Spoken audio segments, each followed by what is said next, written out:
Rock and Roll Comics was a title published by Revolutionary Comics between 1989 and 1993. While the series technically ran for 65 issues, only 63 were ever published. 2 issues, one about Skid Row and another about Yes, were blocked from publication. Another comic, about the New Kids on the Block, would result in legal proceedings. In fact, during its lifetime, Revolutionary Comics would be no stranger to legal threats. Although, like many aspects around this company, what's true and what's an exaggeration for the purposes of getting attention is difficult to determine. The central figure of Revolutionary Comics was the publisher, Todd Loren. Loren was, to say the least, a highly controversial figure that met an untimely, tragic end in 1992. Even his ending is shrouded in speculation and remains an unsolved mystery. With that said, let's move forward.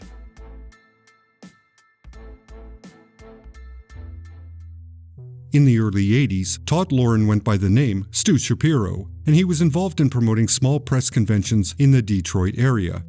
Not much is known about this period of time, other than he achieved some success and he allegedly developed a reputation as a small-time grifter.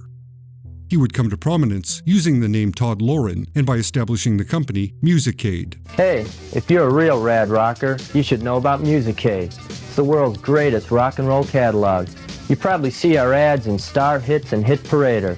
We search worldwide for rock collectibles, investables, memorabilia, and it all goes into our super 52-page catalog.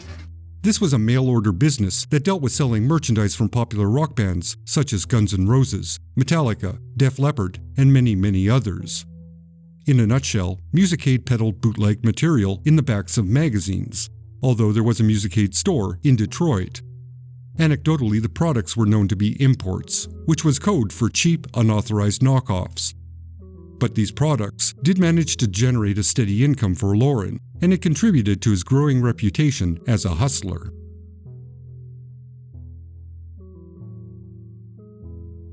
As a possible extension of that business, Loren established Revolutionary Comics in 1989. He began writing and publishing Rock and Roll Comics, an ongoing monthly series looking at the beginnings of well-known rock groups. Each issue was split into 2 parts. It began with a straightforward biography that took up roughly half of the issue, and the remainder of that issue contained various short parodies. Over time, the majority of the writing was taken over by J. Allen Sanford, although there were other contributors. There was also a wide range of artists with different levels of skill. Overall, the quality of the comics were, well, to be polite, highly unprofessional. Some were borderline unreadable. Although to be fair, the quality did improve over time, and some artists were more competent than others. But overall, it was some pretty cheap material. The narrative was expressed in bullet points, highlighting significant points in a band's career. Of course, salacious details were always included, even if they were simply rumors and more than a little suspect. Let's put it this way, extensive journalistic research didn't seem to be a priority. The series began in black and white and would transition to color for a brief time. Then it returned to black and white once again, which seemed to be a good decision.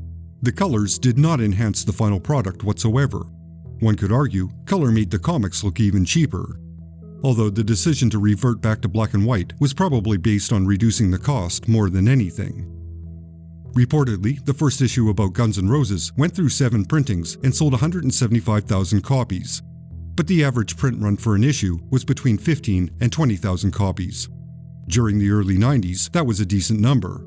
Obviously, it didn't compare to mainstream sales, but it was certainly enough to make a tidy profit, especially if expenses were kept low. Speaking of which, the talent weren't paid very much. Allegedly, page rates were quite low.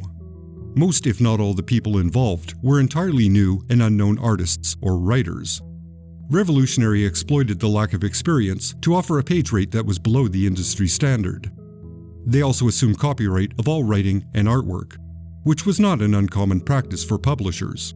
Although, like Marvel Comics had done in their early years, Revolutionary would issue checks that stated, by endorsing and cashing this payment, the creator was giving up copyright to their material. However, by the late 80s, this back-of-the-check statement was highly uncommon and a tad shady. Copyright agreements were usually expressed in a signed, written contract, not when the creator went to sign a check. Very few contributors went on to have a career in mainstream comics. The two most notable were Stuart Immonen and Terry Dodson.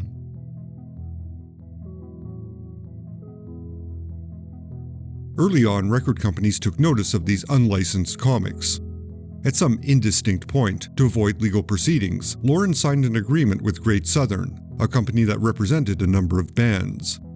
Again, the circumstances leading to this agreement are murky, but the issues may have stemmed from the bootleg merchandise Musicade was selling and the unauthorized comic biographies Revolutionary printed. Regardless, this agreement prevented Revolutionary from selling comics about bands on Great Southern's roster. Infamously, this led to issue number 8, which was about Skid Row, from being distributed even though it was complete and it had been solicited. That's why there's a break in rock and roll comics continuity. Issue 8 was destroyed, and presumably, there was no time to change the numbering on the following issue. So after 7 continuous months, rock and roll comics skipped a month and then resumed with issue number 9. The 8th issue disappeared into the abyss. No copies are known to exist.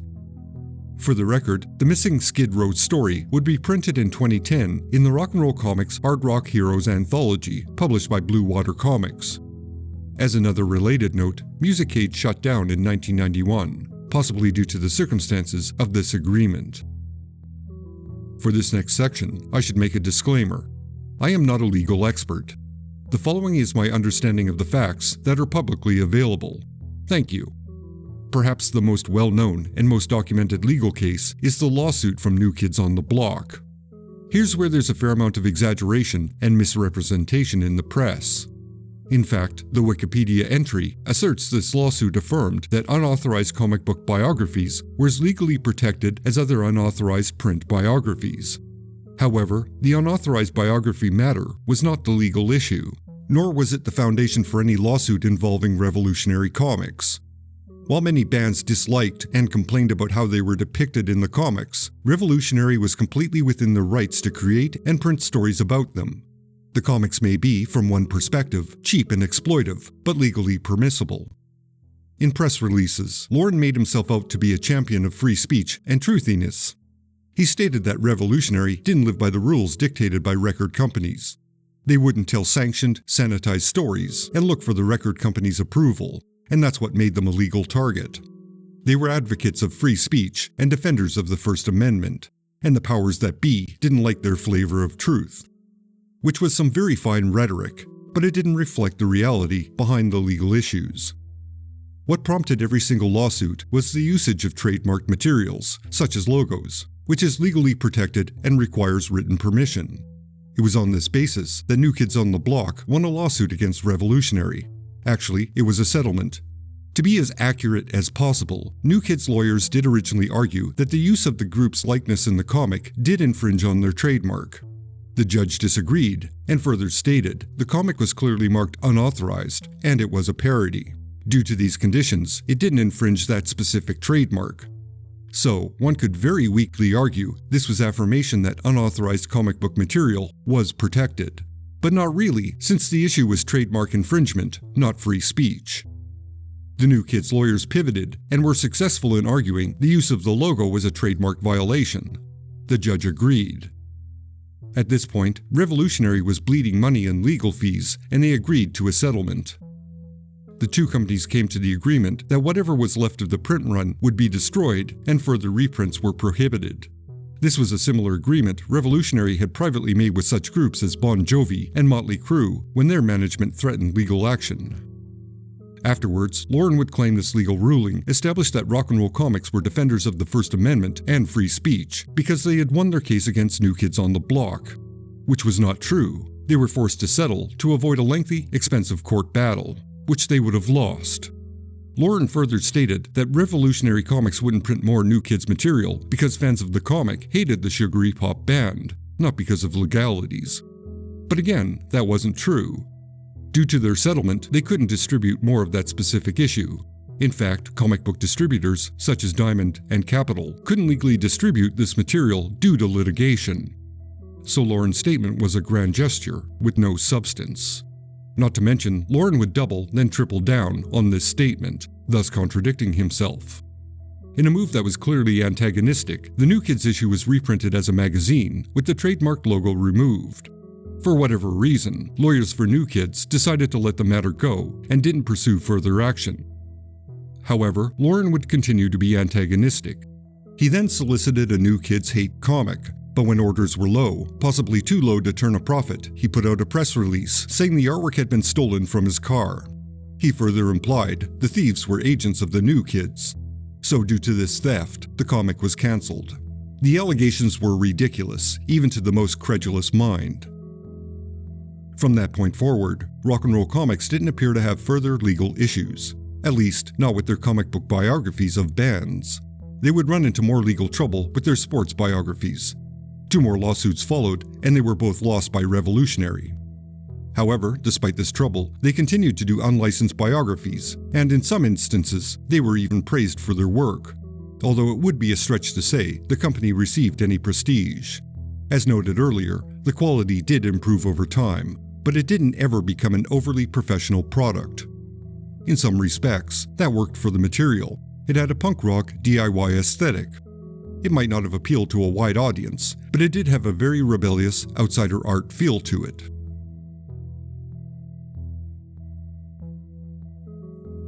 Like many small publishers, Revolutionary Comics wouldn't survive the early 90s. They became another casualty of the speculator era. Sales were tanking and profits were thin. The expansion into color and onto newsstands ate into their profit margin and hurt the company.